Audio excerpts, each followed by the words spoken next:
All right, trending on Twitter, and it's not conservatives, it's the left. So therefore, it's not hate speech. Hashtag Trump's new army. That's what's trending. Trump's new army is vile. I'm reading just a couple of the tweets.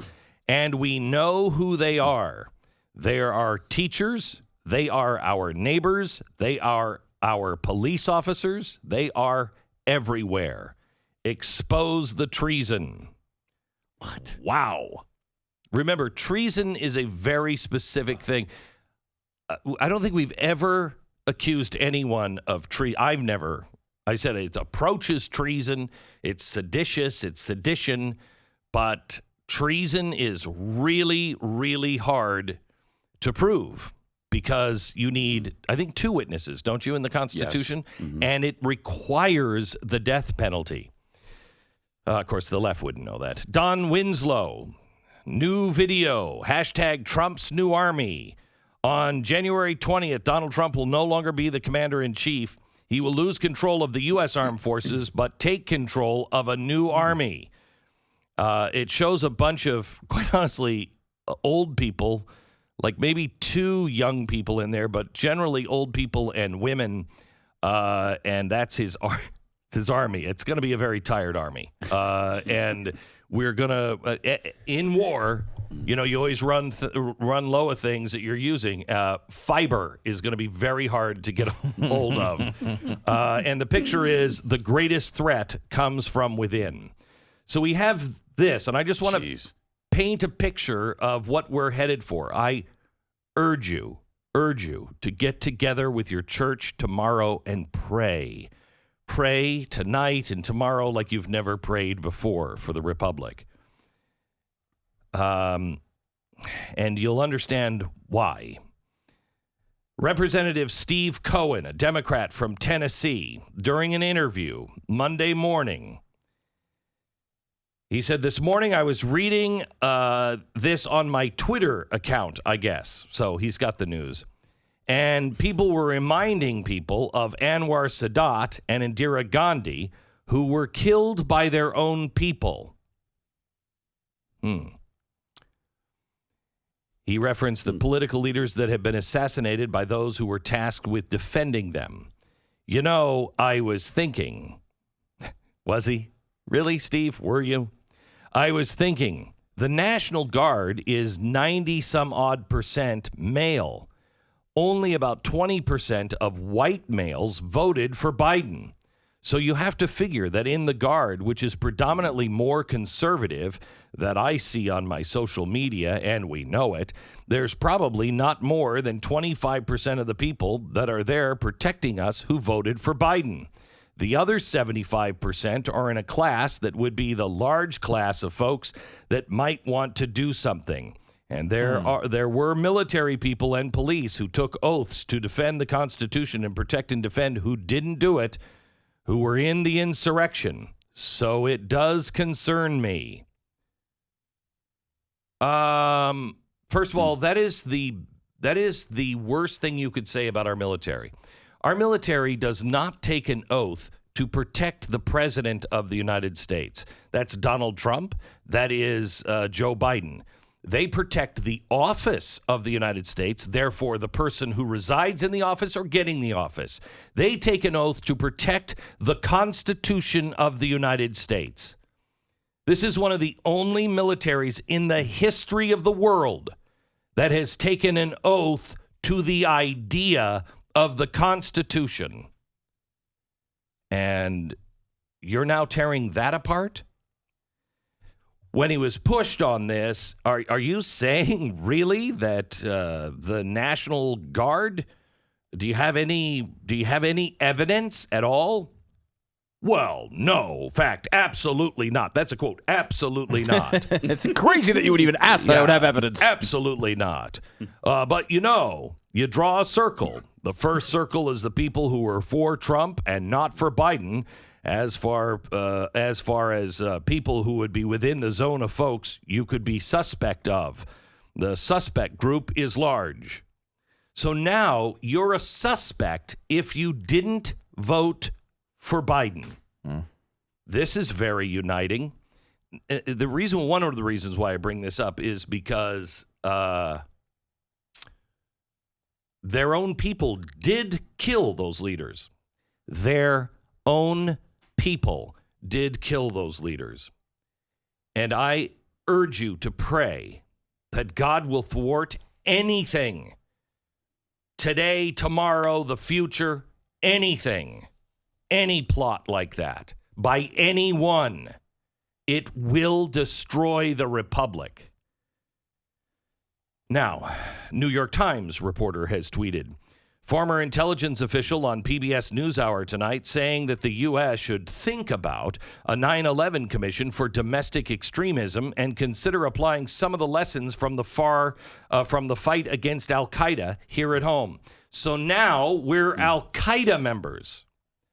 Now we're as dangerous as Al-Qaeda.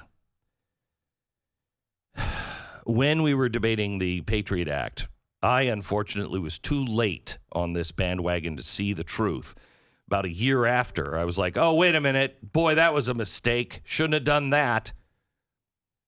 But this is what we warned about, and so many warned before me about the Patriot Act.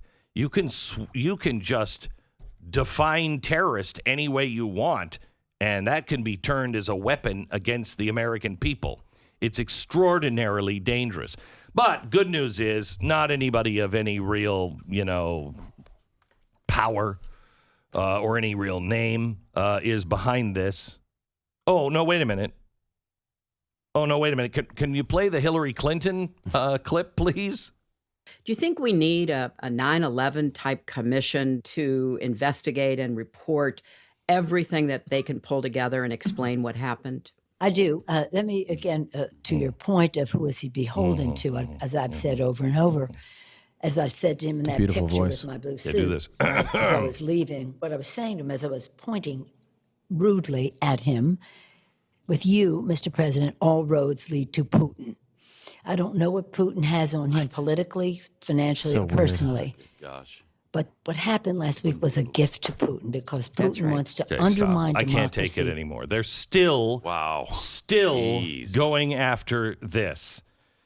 Now, an ex-military officer, retired Air Force Colonel Mo Davis, a failed Democratic congressional candidate, tweeted something. He said that it's time to start a domestic war on American terrorists. His tweet comes after Cawthorn. He is the congressman that is confined in a wheelchair. He's an amazing guy. Participated in the rally for Donald Trump. He said, if I was the chief prosecutor at Guantanamo for over 2 years, and there is far more evidence of Congressman Madison Cawthorn's guilt than there was of the guilt for 95+% of the detainees. It's time we start a domestic war on sedition by American terrorists. Now, this is the same guy who tweeted, screw they go low, we go high, BS. When North Carolina GOP extremists go low, we stomp their scrawny, pasty necks with our heels. And once you hear the sound of a crisp snap, you grind your heel hard and twist it slowly side to side for good measure. He needs to know who whooped his ass. That's a fantasy. This guy's sick. Fantasy. This guy is sick. I assume obviously he's been banned from Twitter. So imagine what he would be tweeting today. No, if he's he not still had banned. his No, account. he's not banned from Twitter. No, he's fine. He still has his account. No. He's not a domestic terrorist or inciting violence at all. No, of course not. Not even the He's next fine. snap. No, he's fine. He's fine. He's fine. What are you talking about? We're talking about domestic terrorism and people who are spewing hatred. We're talking about Republicans. Hello. Okay. But Katie Couric has a really, really good idea. Here's Katie Couric. What do you do about people who are in the government who don't believe in our way of government?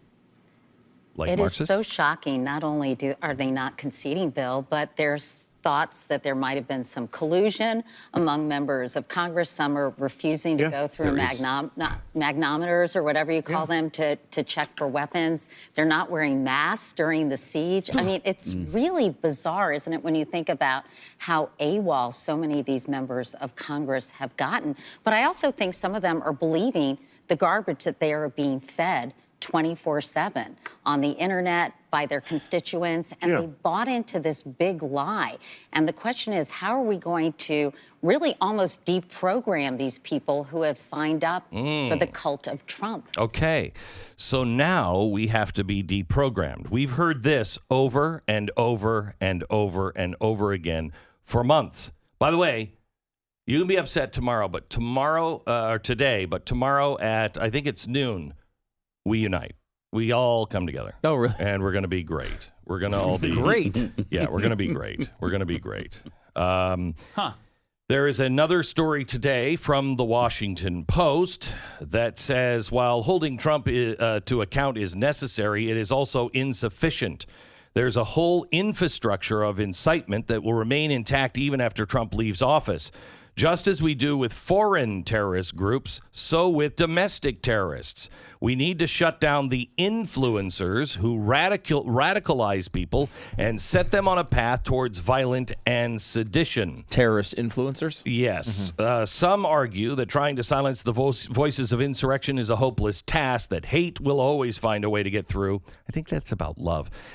It's true that there is danger and seditious plots that will now move to encrypted message apps such as Telegram, where they're harder to track.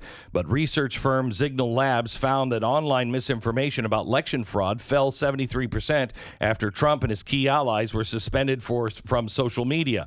That's a good start.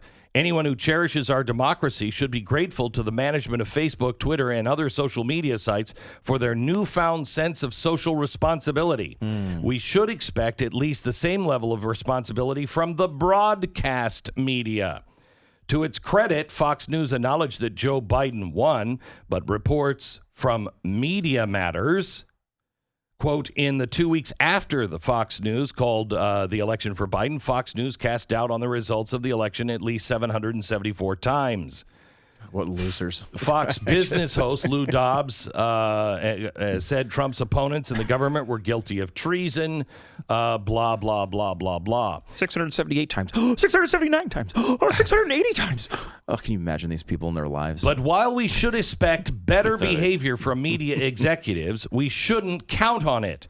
CNN, listen to this, where I'm a global affairs analyst, notes that the United Kingdom doesn't have its own version of Fox News because it has a government regulator that hands out hefty fines to broadcasters that violate minimal standards of impartiality and accuracy. What country did we get our independence from again? Yeah, the United States hasn't had that since the FCC stopped enforcing the fairness doctrine in the 80s. Thank heaven. As President Biden needs to reinvigorate the FCC, or else the terrorism we saw on January 6th may only be the beginning rather than the end of the plot against America. Have you joined the Blaze yet? Join us at blazetv.com/Glenn. Promo code Glenn. Save 30%. We need you now more than ever. And quite honestly, you need our information now more than ever.